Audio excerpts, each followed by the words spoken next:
twongeye kubasuhuza inshuti bavandimwe mukurikije y'Abarangi TV. Uyu mwanya niwo twabasezeranyije kubagaragariza imikorere y'abarangi, ibyo barangi bavura. Muri uyu mwanya n'abateguye umuvandimwe waje tugana watwibwira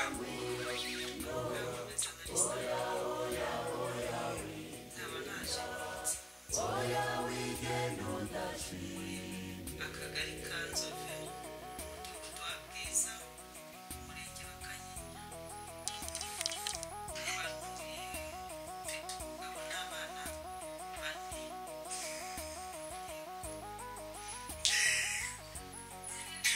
tubwiza ukuri isi abarangi ubusanzwe ubazi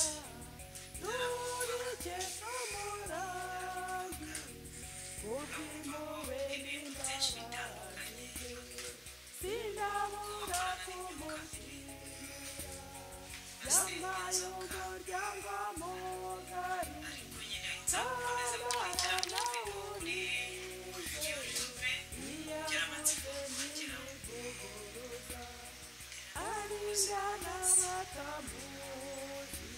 urakoze Sandrine, urivugira uti yewe bavuga ko abarangi ari imyuka mibi, bakoresha inzoka ibintu bidatunganye byinshi, ariko ufata iya mbere kugira ngo uhaguruke uze ku cyicaro cy'abarangi urahagera, bitewe n'uko wagiye ubona kuri channel yacu ukabona ibyo bavuga bitandukanye n'ibyo nyine nabonaga. ukabona ibyo abantu bavuga bandi n'ibiza kuri iyo video kuri channel y'abarangi, ukabona ibintu bivugira abantu nk'uko nawe kugeza ubu wicaye kuri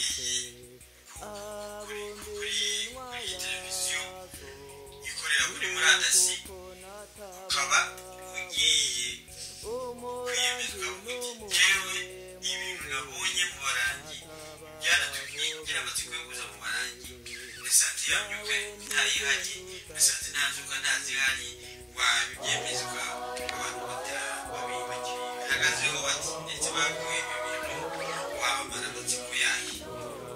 Amatsiko n'abana wese yajya abasha nyine kugira amakenga ntaragize atariko ngenzingererayo ndebe koko n'ibyo bavuga ndebe uko babivugaga ntabwo ariko nabisanze. Nasanze bavura mu buryo bw'umwuka kandi bakakubwira ibintu nk'ibyo bagiye bambwira nta cyantunguye kuko ibyo bintu byari bihari. Babiba rubizi Hari ibimenyetso nyine nari ingenziho, hari ibintu bagiye bambwira byinshi nari mbizi muri make. kuvuga ugeze hano waje hari ibintu byakubera amayobera, ariko ugeze imbere y'abarangi bashobora kugufuturira kuko bakoresha imbaraga z'Imana, bakoresha ubuhanuzi bw'Imana. bivuga ngo bashoboye gusobanukirwa nubwo utarabona ibikorwa, utarabona bashyira mu bikorwa, ariko buriya bajya babaho ubonye indwara ni nawe ugize gute ufite umuti, kandi urongeraho uti abantu ntibazajye bumva amabwire, kuko abantu bashobora no gusebya ikintu atarakigezemo, ari ibintu by'ibihuha bizabibonye runaka, undi akabwira runaka, ugasanga bibaye ikintu Ikinyoma cyo nicyo kiri hano hanze, kuko nanjye aho numva kumurangira naramutinyaga pe bikomeye, kuko mu bantu babasebyaga nanjye nari rwose numvaga ko n'umuntu w'umurangi kongera no kumuvugisha kumva nyine nta hantu nakongera kumera nawe, ariko nyine bitewe n'uko nakomeje kubakurikirana gatanu kuri gatanu ndabona atari ibyo ngibyo ntabwo bahari, hari ibyo yavugiye bibi. Ubwo rero njye naje mu rwego ko naje nanasaba Imana ndavuga ati Imana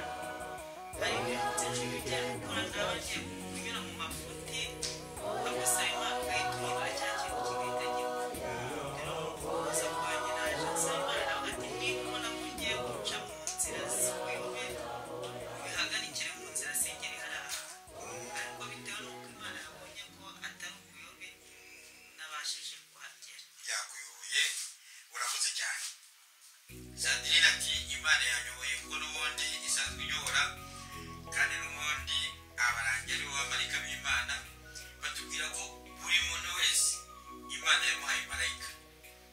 Ikibazo rero utamenya kugendana na marayika Imana yamuhaye, ugasanga abo nka Satani nibo baturusha imbaraga bakoresha ari ku mwanya w'umuriro Sandrina igira mu cyiciro cy'abarangi.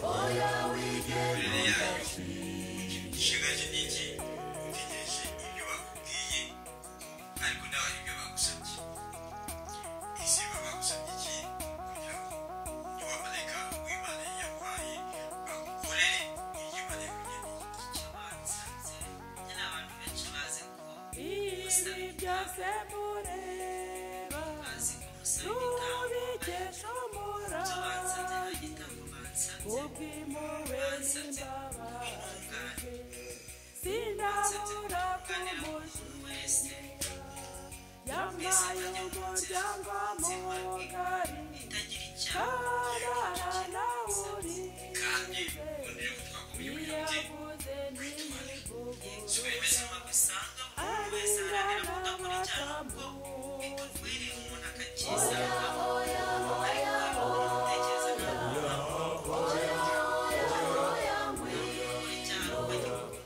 habayeho imbaraga zo kuba wabasha kuva muri cya cyaha ukabasha gushobora ko icyaha nyine ugenda ukwire nacyo wakivamo kuko twese twizera Imana kandi tuzi ko Imana yanga icyaha. Rero nawe gukora icyaha ni wa murongo mubi nyine wa Satani kandi uramusigiriza. urakoze cyane. Ubundi yewe ubusanzwe ndashimumura gusengera muri ko amadini yankuye mu rwobo gusengera muri intare zari zifite abundi iminwa yazo Nari umugatolika nguko nshaka natabawe ndabihindura umurangi n'umuhemuwe buri mugore baravuga ngo umugore ntagira ubwoko. nawe Iyo ugiye mu basinga umusingakazi wagera mu bazinga bakora umuzika, wagera mu bega ukaba umwega. Rero biba guterera amabuye kuko Imana yabivuze yuko umugore azagandukira umugabo. Ni ukuvuga wasanga asenga mu Bisirayeli hose nawe uzahasengera. None mwibarize Sandrina, urebye ibyo byose wanyuzemo Gatolika, ubona n'amadini ari hanze, ubona n'ibyo Imana ishyiraho amadini, ibyo yari igambiriye, yashakaga ko tuyimenye, yashakaga ko tuyitunganira. None ugeze no mu buvuzi bw'abarangi, wabibuza gute ya madini na rya vuriro ry'abarangi? Kuko cyane cyane ko umurimo dusa naho dukorera Imana, bamwe bakayikorera kugira ngo tuyoboke inzira nziza y'Imana, natwe tukavura umuntu kugira ngo agire gute atunganire Imana. Wabona wabihuza gute cyangwa se wasobanurira gute umuntu ujyanye imbere y'abarangi akumva yuko abarangi ari idini? Ni nabwo abantu benshi babivuga. Hanze hari ibintu by'urusaku mu madini ngo twabatwariye abayoboke, ariko yewe umukozi w'abarangi yahamya yuko ni ivuriro cyangwa idini. Ariko Sandrine, wowe wateye intambwe nta muntu wakuzanye, ahubwo wariboneye wagaragariza gute utazi abarangi, ukuntu yaba ari no mu madini ahagazemo adahagaze, akagera imbere y'abarangi agashikama ndetse akera imbuto za zindi Imana idushakaho. Wamusobanurira yabanza akajya abanza agashishoza ari igihe ujya gusenga ugasanga ukurikira umuntu umeze ngo murimo murasenga ibijyanye bihamanya n'Imana kandi rero icyo nabwira abantu ku kijyanye n'abarangi ndabona ari Imana yabasizeho kugira ngo bafashe Imana yabonye amadini amwe n'amwe agenda areshya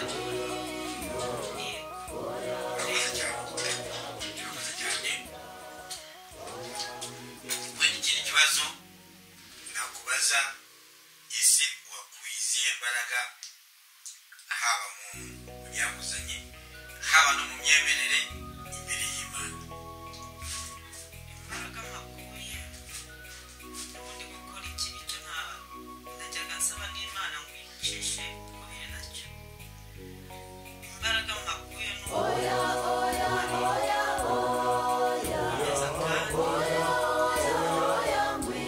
bari mu bantu bafasha ubasha kuzabona ijuru,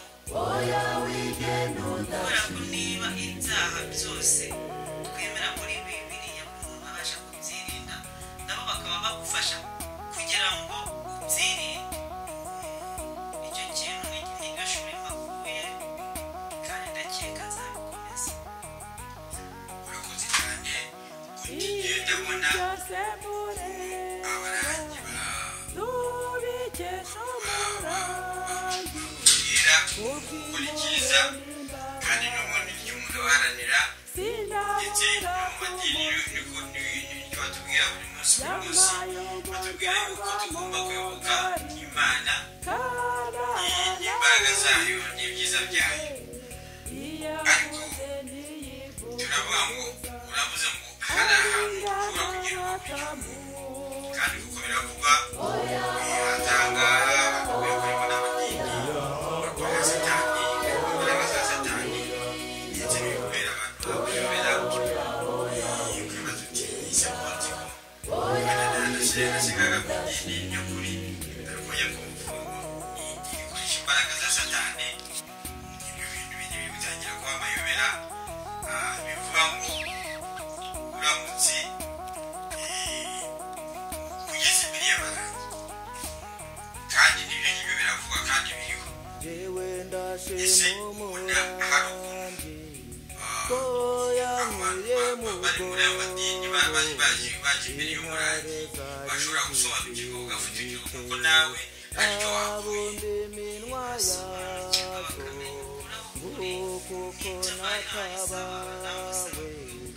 umurangi n'umunye muwe abamarayika wiwe bahagaze nawe ntugende udashimye. inshuti bavandimwe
dufite amashimwe yo gushima umurangi kuko yatuvuye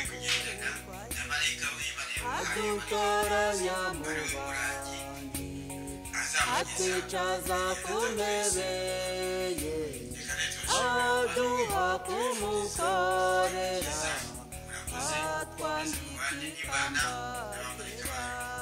nawe ufite icyo washima oya oya oya oya